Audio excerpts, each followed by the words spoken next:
Welcome to my channel. Please enjoy the video. Daniel Stewart, aka Danny Boy, an original Death Row artist, is best known as the singer in Tupac's songs Picture Me Rollin', All Eyes on Me, I Ain't Mad at You, and Toss It Up. Recently, Stewart has made some interesting statements alleging and claiming that he was doing gay things with other R&B singers in the music industry. In 2016, he came out and admitted to being gay on Vlad TV, and he said he did things with the homies. Danny Boy stated during the interview with Vlad TV that he did participate in sexual activities with straight R&B singers and some record producers, and he claims at the time he was not the only one doing it. He even claimed that singer Ray J was involved as well. Danny Boy vehemently denies having sex with any male on Death Row, such as Tupac, Snoop, or Suge. Danny Boy said he would have to suppress himself, especially around Suge Knight. He was sure that Suge Knight was calling him a fruitcake behind his back. He talked about experimenting with men in the industry at a young age, and he always loved women. He admitted that he had to decide on just being a gay man, even though he still loved girls. Now he considers himself a gay man and not bisexual.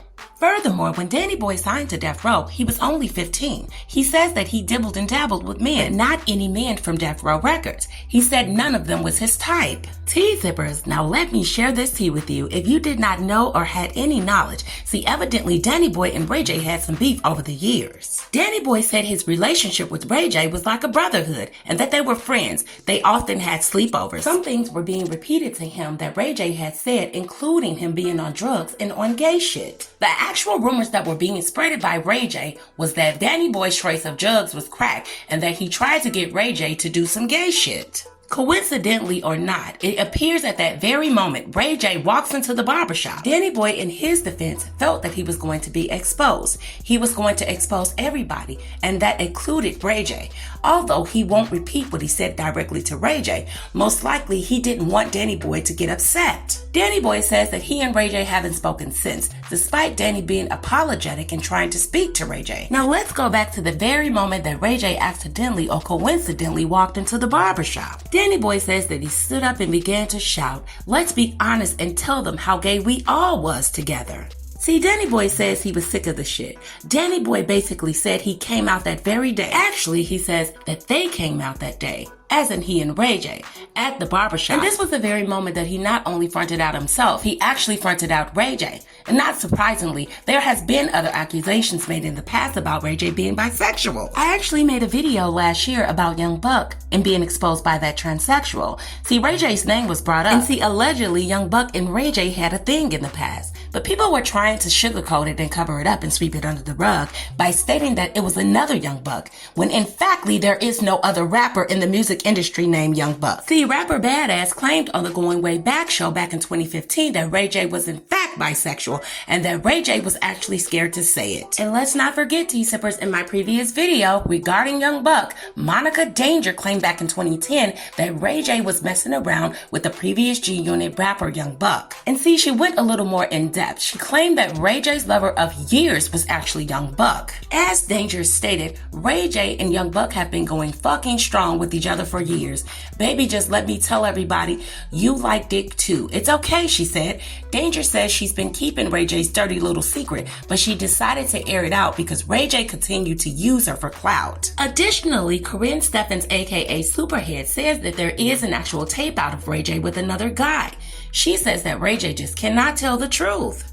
Corinne Steffens stated, if you just want what you want when you want it, just keep it real. However, tea sippers, we cannot confirm or deny any of these allegations made, but hopefully Ray J and others in the industry would just be honest and tell us how gay they are and how gay they aren't, and just live in your truth, just like Danny Boy. You and Ray J had beef at one point, right? Yeah, we had beef, pork, potato chips, sleepovers, girls. He was like a friend to me. That was my homie.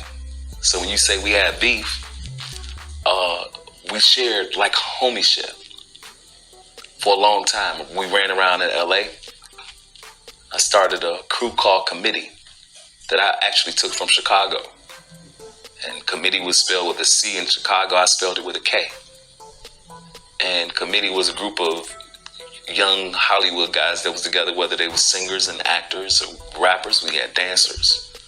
It was like a brotherhood that we had put together. And we hung out all the time. I'm talking about before Ray J was driving. Like, I remember times I let him drive. You know, and that, I mean, I'm not being funny by that. Right now, we know, Ray J can buy anything and do anything he wants. And it just tripped me out how he became when he became Ray J. Why you say that? Go into detail about that. I mean, as I said, like, we was homies, and there was times that, what really kicked it off, as I spoke about in my book, what really kicked it off was I went to LA after not going to LA because it was hard to be in LA for me because I had lost so much. And I had promised that, I'm not going to LA no more. Like, I don't want to go that way. I was working regular jobs. I had worked in the funeral home at this time, embalming bodies, working in the cemetery. I was satisfied I didn't want to be around anything that had to do with Death Row Records, and nothing that reminded me of that because I had came out of that slum. I came out of that depressed state. And it took a long time, and I finally went back to LA. And I went to a barbershop. I'm bald-headed at this time. I went to a barbershop where I used to go get my little curls cut up at. And the same guys that would cut my hair when Death Row was at its height was still there in the barbershop. These guys was from New York. And when I walked in the studio, they looked at me and they like, boy, man, damn, you looking good, bro. What's up? Hugged me. I'm like, what's up, man? I know they ain't seen me and I'm happy. And, finally they cutting hair and they getting ready to close and we doing what we do in the barbershop. Drink a couple of beers, have some drinks, light up a blunt. And, I'm getting ready to light my blunt up. And when I'm getting ready to roll, one of the guys was like, man, you smoking? You good? You can smoke now? I'm like, smoke now? Yeah. Like, what you mean? Basically, the conversation went like that, and he kept insinuating like something was wrong with me smoking. And when I lit it up, he came over and talked to me, everybody else talking, and he was like, man, it's just good to see you, man. After everything you've been through, you look good, bro. And I'm like, thanks, thank you, I appreciate it, bro. And da-da-da-da-da. He's like, man, for real, bro. Like, for what you've been through, bro, motherfuckers don't even come through that. I'm like, what the fuck is he talking about? What you been through? Like, I thought I was like, you're right, man. I'm thinking he's talking about, Death Row and all the stuff that I had been through, and your career got put on hold, and then we smoking. I asked him he wanted it, and I passed him to him. We smoking, and he's like, yeah, man, it's like shit. He insinuated to me that I had been on drugs and strung out back in Chicago. I'm like, on drugs?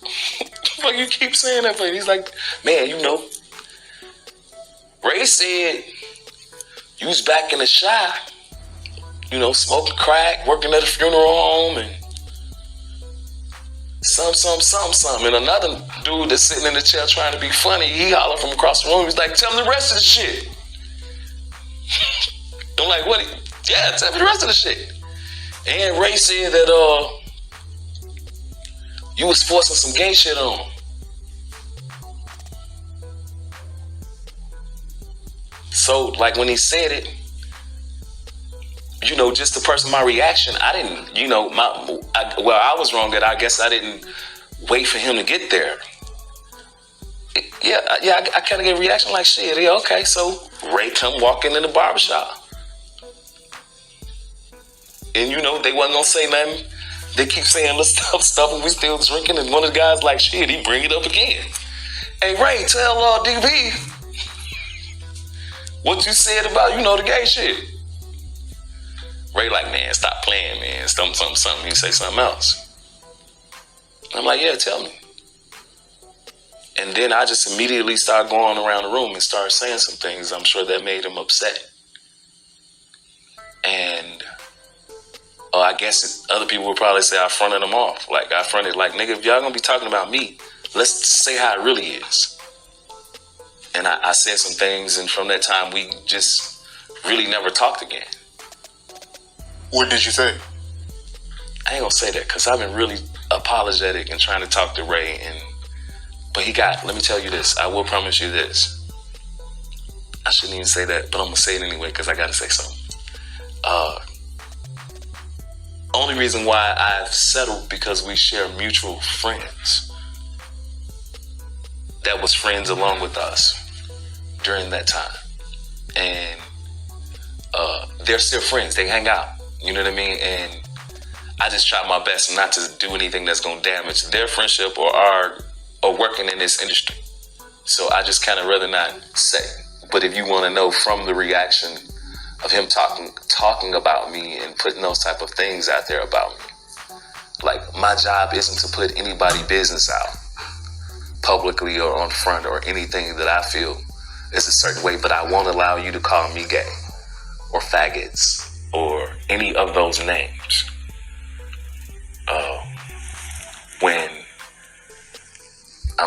Quite honest, I don't think you could say those things. We all could say things about each other that people would probably say was gay. And I was hurt that we were friends, that these things were said about him. And then later I started seeing him not talk to me, and now he's around Suge. She's Suge's little homie. And I didn't have a problem with that.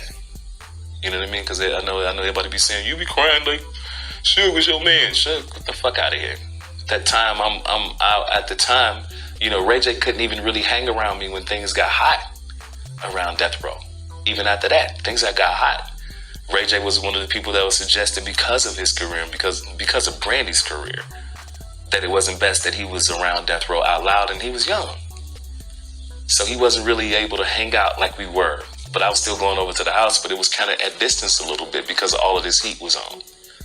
And then, a few years later, I see him hanging around Suge and like, you don't mess with me. Like, that's just weird to me, man. I bought you around Suge. And you don't even I really believe that we was the homies. And I've seen interviews where I heard people say that I was really never their homie like that. And that's just weird. So Ray J was around Death Row, right? Yeah, for sure. Yeah, by way of me. He was with me. We hung out all the time. Tea sippers. I don't know why, but it seems that most of these celebrity males come out with half-truths. They're telling you the truth, but only giving half of the truth. See, I have more information, and allegedly, I do have a list of those leaked names that Danny Boy could have possibly been talking about.